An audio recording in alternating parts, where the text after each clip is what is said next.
महाराज जी, आपके चरणों में कोटि कोटि प्रणाम। महाराज श्री, हमारी संतान जो हमसे उत्पन्न होगी, क्या वो अपने पूर्व कर्मों के अनुसार शरीर मिलेगा या माता पिता के कर्मों के अनुसार? अगर माता पिता के कर्मों के अनुसार उत्पन्न होगी तो क्या सावधानी रखें? कृपया मार्गदर्शन करें।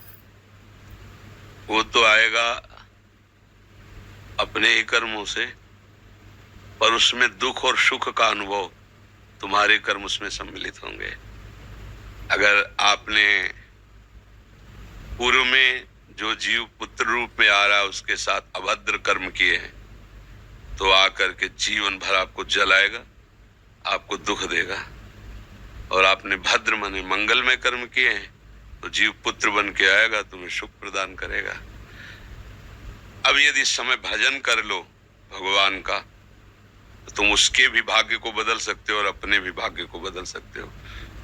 ये भजन ही एक ऐसा कर्म है जो सब सुधार देता है। मार्कंडेय ऋषि के पिता महाराज मृकंड ने देखा, बहुत ज्योतिषाचार्य थे, कि 5 वर्ष में मेरे पुत्र की आयु खत्म है, मर जाएगा। बड़ी चिंता हुई कि जीवन भर भजन करते रहे, तपस्या की। पहले प्राय हम सब ऋषियों की ही संतान हैं, रहते गृहस्थ में थे पर पूर्ण ऋषि तपस्वी मुनियों की तरह हम सब ऋषियों की संतान हैं।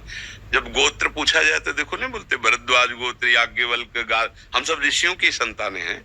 हाँ, तो उनको लगा कि कैसे क्या कर सकते हैं कि 5 वर्ष के बाद ये बालक जीवित बना रहे। अब पिता का कर्म शुरू हो रहा है।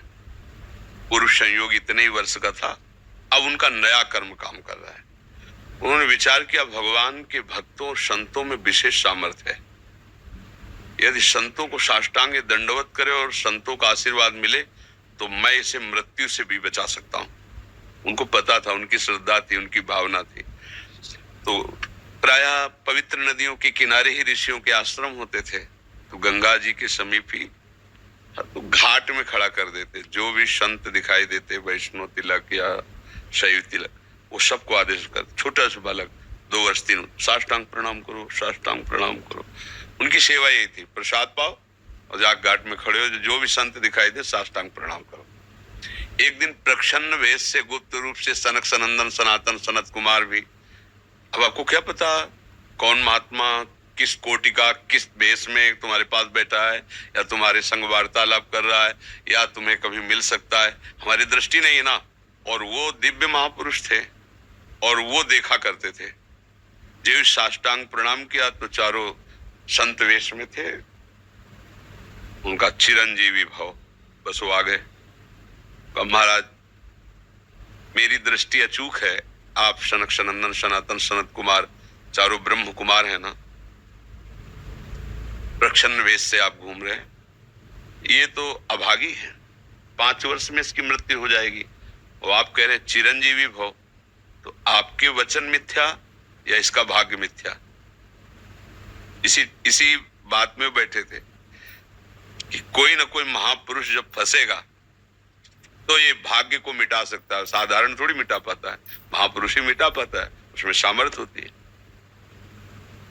तो उनका ठीक है, चिरंजीवी तो रहेगा ही।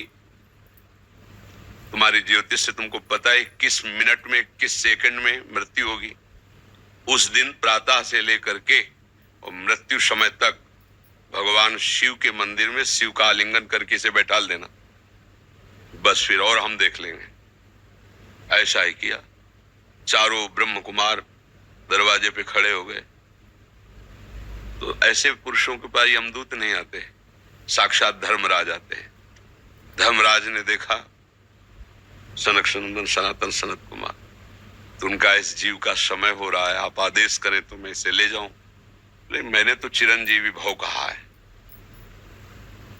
बोले ब्रह्मा के आप पुत्र हैं, ब्रह्मा के द्वारा ही विधान किया जाता है। तो इतनी वार्ता हो ही रही थी कि भगवान शंकर प्रकट हो गए। उनका कि कुछ बदलना नहीं है, 5 वर्ष की आयु ना, 5 वर्ष मेरी आयु के 5 वर्ष रहे। भगवान ब्रह्मा जी एक सुई लेकर के ऐसे कमल में छेद देते, आका 1 वर्ष हो जाता है। वो क्रम जब समय का नहीं, जैसे उत्तरायण दक्षिणायन देवताओं के दिन रात।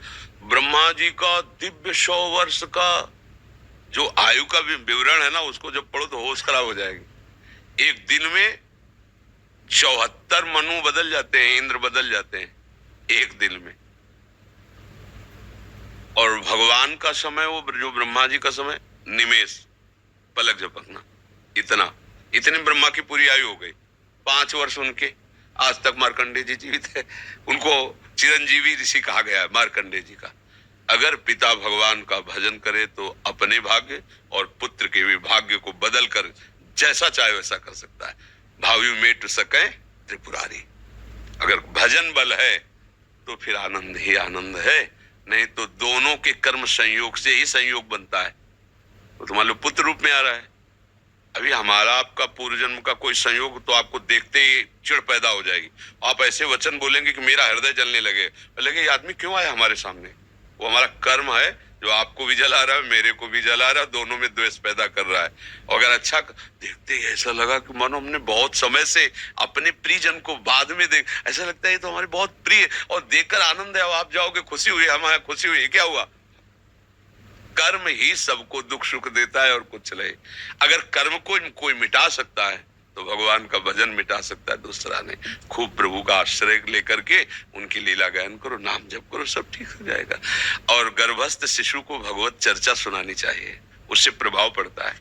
जैसे माँ गर्भवती है तो चाहिए कि स्वयं स्वाध्याय करे, या फिर परिवार के जन कथा कह रहे हो, चुपचाप शांति से बैठ के सुने और नाम जप करे, तो गर्भस्थ शिशु पर उसका प्रभाव पड़ता है। जैसे प्रहलाद जी जब कयाधु जी के गर्भ में थे तो नारद जी अपने आश्रम में लेकर के उनको भी भगवत चर्चा भक्ति का उपदेश किया, तो ऐसे महान भागवत 5 वर्ष में विश्व विजेता हिरण्यकश्यप को परास्त कर दिया। 5 वर्ष की आयु प्रहलाद जी की है और विश्व शक्ति संपन्न हिरण्यकश्यप परास्त कर दिया। अभिमन्यु जी गर्भ में ही थे, चक्रव्यूह का वेदन की क्रिया बताई तो 6 द्वार वेदने की क्रिया तक वो जगती रही, 7वें में सो गई। तो फिर वो मतलब गर्भस्थ शिशु पर बाहरी चर्चा का प्रभाव पड़ता है, बाहरी आचरण का प्रभाव पड़ता है। यदि हम नाम कीर्तन, भगवत चर्चा, भगवत कथा वार्ता, तो उसमें भक्ति का अंकुरण हो जाएगा, गर्भस्थ शिशु में उसका प्रभाव पड़ जाएगा।